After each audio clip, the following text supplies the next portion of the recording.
Hello everyone, आप देख रहे हैं चैनल इग्नू इन्फो। जून 2024 सेशन का 8 अगस्त को रिज़ल्ट की एक बहुत बड़ी अपडेट आई है। मैं ये नहीं कहूँगा काफ़ी बड़ी अपडेट है, काफ़ी सारे बच्चों का रिज़ल्ट अपडेट हुआ है, लेकिन बहुत सारे बच्चों का रिज़ल्ट इस डेट पे अपडेट हुआ है। तो पहले तो मैं एक चीज़ क्लियर कर दूँ ताकि आप परेशान मत हो। मैं ये नहीं बताऊँगा किस प्रोग्राम का रिज़ल्ट आया है, क्योंकि हो सकता है आपका उस प्रोग्राम का नहीं आया हो, फिर आप बिना वजह इसको बड़ा परेशानी लेकर बैठ जाओ। तो अगर आपका रिज़ल्ट अभी तक भी शो नहीं हुआ है जून 2024 सेशन का, चाहे वो असाइनमेंट का स्टेटस हो, चाहे वो थ्योरी पेपर का स्टेटस हो, तो आपको परेशान फ़िलहाल नहीं होना है। चाहे पार्शली रिज़ल्ट शो हुआ हो 2-3 सब्जेक्ट का, चाहे एक भी सब्जेक्ट का नहीं शो हुआ हो, तो परेशान टेंस होने वाली बात नहीं है। रिज़ल्ट फेज़ मैनर में आते हैं, तो आप लोग अभी और इंतज़ार कर सकते हो। अब प्लीज़ कमेंट में ये मत कीजिएगा सर मेरा इस कोड का आ गया, इसका नहीं आया, मेरा 3 कोड का शो हो रहा है। वो मुझे मालूम है, ये चीज़ मैं आपको पिछले 1 से 1.5 साल से बता रहा हूँ। नाउ अब जो रिज़ल्ट आया है उसके बाद से पोस्ट रिज़ल्ट क्वेरी बच्चों की आ गई है। सबसे पहले तो सर पास हूँ या फेल हूँ ये कैसे पता चलेगा, और असाइनमेंट के मार्क्स नहीं आ रहा है, ग्रेड कार्ड में इनकम्प्लीट लिखा हुआ है, नॉट कंप्लीट लिखा हुआ है, ये सब चीज़ें कैसे पता चलेंगी। अभी आपके स्क्रीन के ऊपर 3 स्क्रीनशॉट्स आप देख रहे होंगे। एक स्क्रीनशॉट वो है जिसमें सिर्फ थ्योरी पेपर का रिज़ल्ट शो होता है, जो पेपर आप लिख कर आए हो एग्ज़ाम हॉल में। दूसरा स्क्रीनशॉट वो है जिसमें सिर्फ असाइनमेंट का स्टेटस शो होता है कि क्या आपके असाइनमेंट रिसीव हो गए हैं या नहीं हो गए, प्रोसेस में हैं, या उस स्टेटस में ये रिफ्लेक्ट करता है कि आप ग्रेड कार्ड चेक कर सकते हो मार्क्स के लिए।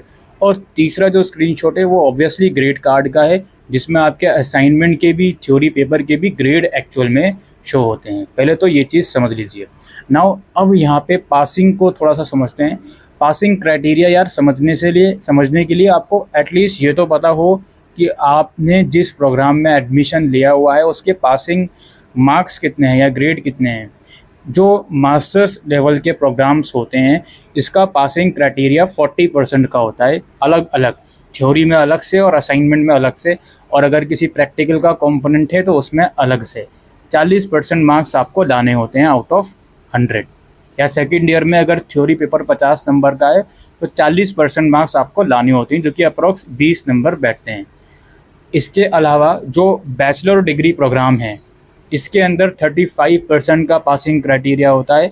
आउट ऑफ 100 35 मार्क्स आपको लाने हैं, या आउट ऑफ 50 कम से कम 18 नंबर आपको लेकर आने होते हैं। ये पासिंग क्राइटेरिया है।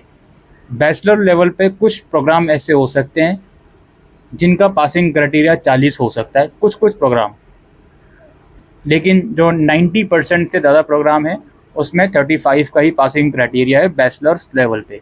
और जब भी मैं पासिंग क्राइटेरिया बोल रहा हूँ, थ्योरी में अलग से, असाइनमेंट में अलग से, और अगर प्रैक्टिकल का कंपोनेंट है तो उसमें अलग से। अब जो 8 अगस्त की डेट में कुछ बच्चों के रिज़ल्ट आए हैं, उस रिज़ल्ट में जो थ्योरी पेपर का रिज़ल्ट है उसमें देखकर अब आप ये आइडिया लगा सकते हो कि आपका कौन सा प्रोग्राम है, कितने में से कितने नंबर आए हैं, और आप पास हो या फेल हो। उस थ्योरी पेपर का जो रिज़ल्ट वहाँ पे शो होता है उसमें कभी भी ये नहीं लिखा होगा कि इसमें आप पास हो या फेल हो। उसमें सिर्फ मार्क्स लिखे होते हैं और किस डेट को रिज़ल्ट आता है वो उसमें सिर्फ लिखा होता है। अब यहाँ पे मैंने आपको पासिंग नंबर बता दिया, इससे आप जज कर लो कि आप पास हो या फेल हो। अगर इससे भी अब आप जज नहीं कर पा रहे तो दूसरी कंडीशन आती है ग्रेड कार्ड की। ग्रेड कार्ड को देखकर ये कैसे पता लगा सकते हैं कि हम उस सब्जेक्ट में पास हैं या फेल हैं।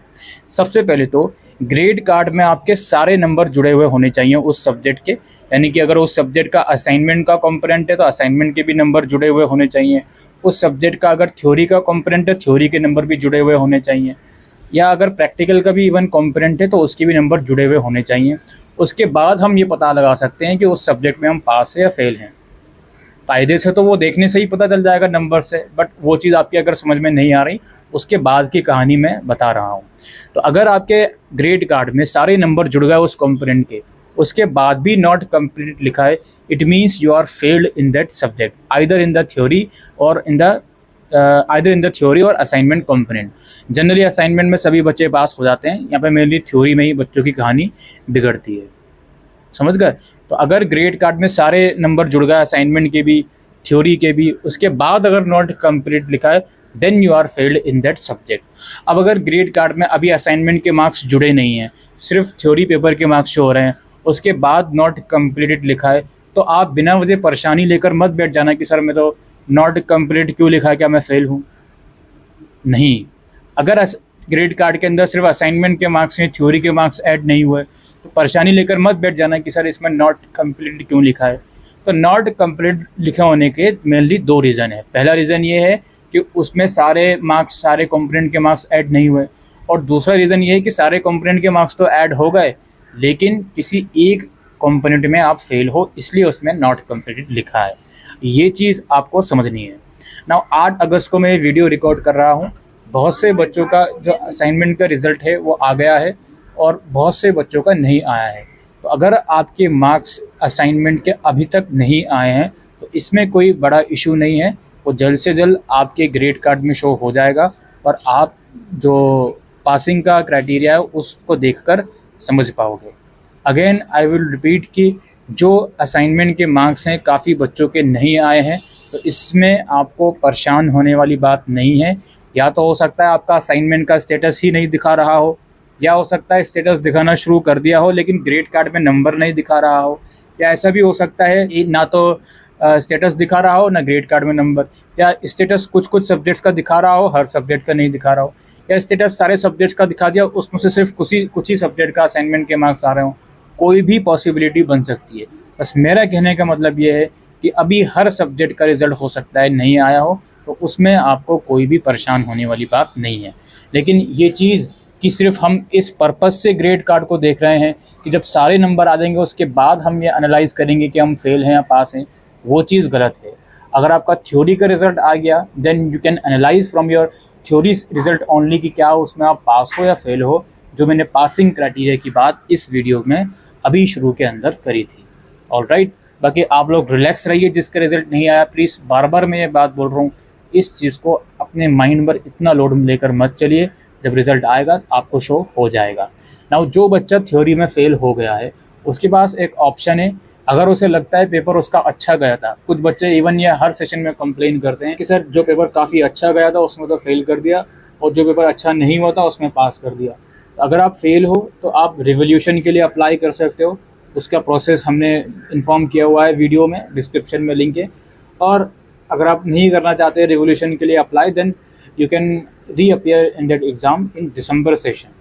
और एक और साथ में क्लियर कर दूं, थ्योरी पेपर में फेल हो, असाइनमेंट में पास हो, असाइनमेंट दोबारा सबमिट करने की ज़रूरत नहीं है, सिर्फ थ्योरी पेपर का आपको एग्ज़ाम देना होगा। ऑलराइट, ये सारे जो डाउट्स आप लोगों के आ रहे थे, अब मुझे लगता नहीं है कुछ यहाँ पे बचा है। और आखिरी में एक और चीज़ मैं क्लियर करूँगा, कुछ सब्जेक्ट्स जो होते हैं वो 50 मार्क्स के होते हैं, चाहे वो बैचलर लेवल पर हो या मास्टर्स लेवल पर हो सेकेंड ईयर में। जो थ्योरी का रिज़ल्ट आता है वो उतने में से ही शो होगा जितने का पेपर आपने दिया है, लेकिन जो ग्रेड कार्ड आता है फाइनली उसमें मार्क्स 100 में से कन्वर्ट करके दिए जाते हैं। जैसे अगर आपका मास्टर्स का किसी पेपर में 50 में से 30 नंबर आए हैं, तो जो ग्रेड कार्ड होगा उसको 100 में से 60 में कन्वर्ट करके ही ग्रेड कार्ड में आपको नंबर दिए जाएंगे। इस चीज़ को भी आपको ध्यान में रखना है, ग्रेड कार्ड में कन्वर्ट हो जाते हैं मार्क्स 100 में से। MBA का काफ़ी बच्चे पूछ रहे थे, MBA का D ग्रेड तक अगर आपका है A B C D theory में तो आप उसमें पास हो, E ग्रेड है तो आप उसमें फ़ेल हो, और वो मैंने बता दिया फ़ेल होने पर आप लोग क्या क्या चीज़ें कर सकते हो। ऑलराइट, तो यही चीज़ें आज की इस वीडियो में हम डिस्कस करने आए थे इग्नू रिज़ल्ट के रिलेटेड, और वो जो आपकी क्वेरी आ रही थी कि पास हूँ, फेल हूँ, नॉट कंप्लीटेड, ये सब चीज़ें। इस वीडियो को शेयर कीजिएगा ज़्यादा से ज़्यादा। Thank you.